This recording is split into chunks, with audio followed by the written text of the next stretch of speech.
Actually, the last conversation I had with her before she passed was the day that I got the formal offer letter. Hey. So I got to tell her that, like, hey, I got accepted into this program. Like, this is the next step. Yeah. And in the months leading up to that, she'd always wanted me to go back to school and wanted me to go back to school. But I remember having one conversation with her, and she didn't bring up school. She, asked me about my job, and I said that I was happy and I liked my coworkers.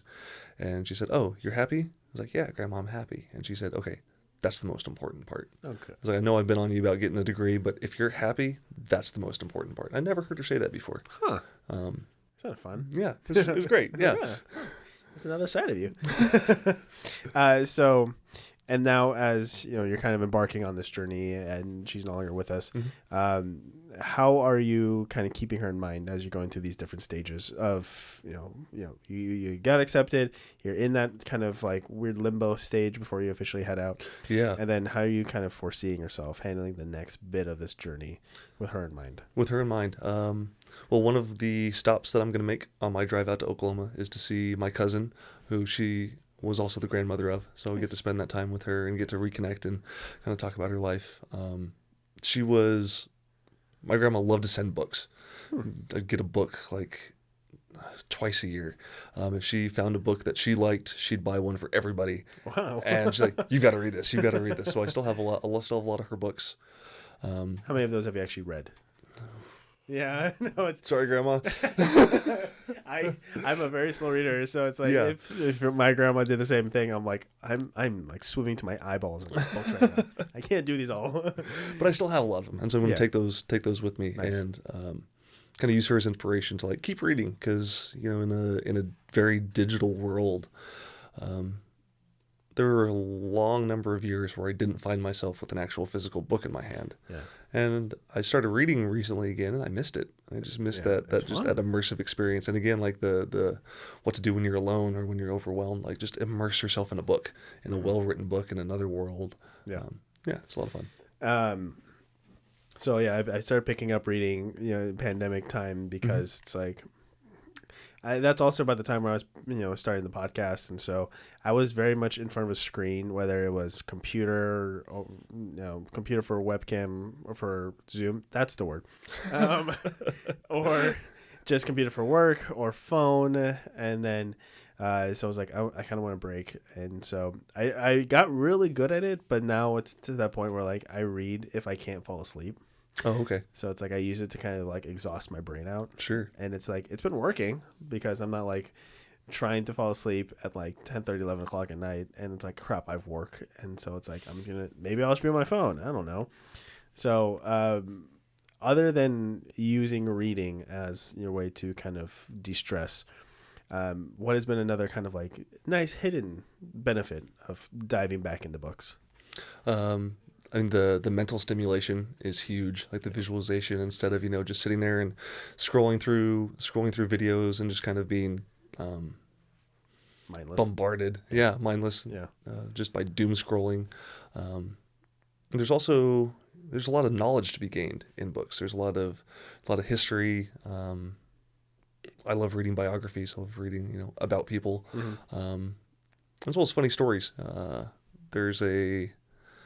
Increases your vocabulary too, like to read a book. True. I've noticed that too. I was like, wow, I'm stringing together some pretty good sentences. Good job, Keoni. Good job, Keoni. And I think there's something to be said for figuring out your likes and dislikes, to be able to say like, you know what, I don't want to finish this book. This isn't doing it for me. It's not getting my goat. I'm gonna set it down. Yeah. Did you have a favorite book that you read during the pandemic? There was this one book called The Con Artist, which it's about a murder mystery at a Comic-Con convention. Oh, okay. So I was like, this is fun. Yeah. So that was probably the most memorable. And then I think I jumped around a little bit. So the book I'm reading now. So running is something that I've liked to do when I can, but like obviously my knees have been starting to act up a little bit, so it's like I can't go as far out as I'd like, or I can, but I need to get different shoes. But it's basically different, or they take the whole calendar year and all the days within it, and they find it's like historic moments in time in the running community for like, let's say today, June 17th, and then like, cool. June 18th, June 19th. So it's like, it's fun. It's a lot. Okay. But Are they like short stories? Or are they kind of in it's depth? like a paragraph. It's Oh, like a okay. paragraph. Okay. So it's fun, but then the artwork they put into it, it's also like very nice to look at and a little bit distracting. But then some of the grammar is also kind of runs together. So that's kind of been the hard part for me to kind of like runs together. yeah. This guy. So okay, going back to you, the air traffic controller. Yes. How did you even find out about this? My roommate saw it on Reddit. That's the part where you told me about it, and I was like, wait, what? Yeah, it was so surprising. Like, because normally it's a government job. Yeah. So normally it's very closed off unless you're in kind of the pool of government employees. Yep. And they've been doing it recently because I'm sure you've heard about the air traffic controller shortage, all the close calls on runways and stuff that are going on right now. Sure. But yes. Oh, okay. Maybe because it's in my Google feed, like Yeah. I just see all this stuff come up. Yeah. But so about a week a year, and they did this actually back in the beginning of May this year. There's about a week where they open up applications to the general public. And so my roommate saw it on Reddit, and he's like, "Hey, at the end of the month, like there's going to be like 5 days where this application is just open." I had to be under 30 when I applied, so I got into that by just a couple months. Nicely done. No vision correction, like you can't be colorblind, you can't have really bad vision, have to have good hearing. Yeah. And I was like, "Oh, that'd be neat. Huh, yeah, sure. Let's see what happens. Throw it at the wall, see if it sticks." And so that was in July of last year. Wow, it's been almost a year-long process. So that was in July of last year, and just applied, and they sent the response like, "Cool, we got it. And, we'll let you know." Yeah. And didn't hear anything back until like September. Wow. And they were like, "Hey, we got your application. Looks like you check all the boxes. We want you to do a skills assessment test." Because then I guess they got like 50,000 applicants. Yeah. They would. I mean, it's the government. So. Yeah. So they're like, "Okay, we're gonna put you through this skills test to see if you've got what it takes to even train to do the job." Mm-hmm. And so that was about a 3.5 hour test. Jeez. Yeah. Good. Yeah.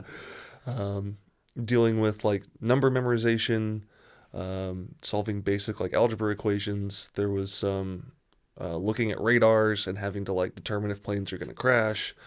Spatial awareness. So like if this plane's here and then this plane's here, is the smaller one to the right or to the left, and then they'll switch it around. Meanwhile, there's like equations going on the bottom that you've got to try to answer. There's a personality test that went on with it. Man. So it was intense. Yeah. It was intense, and then I walked out and I was like,